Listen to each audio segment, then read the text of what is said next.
The overall goal of this procedure is to isolate tagged nuclei from Drosophila tissues for gene expression analysis. This is accomplished by first extracting nuclei from Drosophila tissues using Down's homogenization.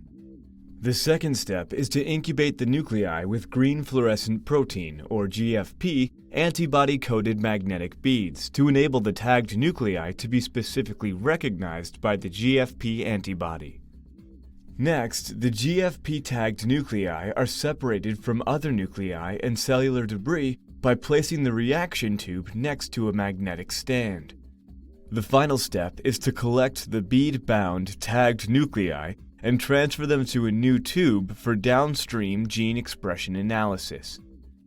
Ultimately, the purity of the isolated tagged nuclei is evaluated by microscopy, and gene expression is analyzed by quantitative reverse transcription polymerase chain reaction, or RT-qPCR.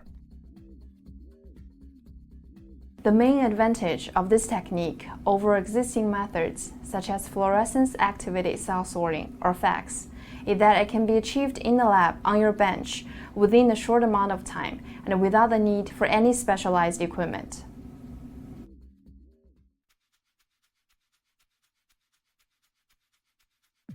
Prepare the appropriate equipment for the larval tissue dissection and subsequent nuclei isolation.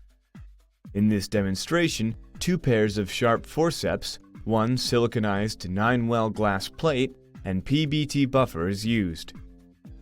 Before starting the dissection, pre-bind the GFP antibody to the magnetic beads by adding 10 microliters of the magnetic beads and 2 micrograms of GFP.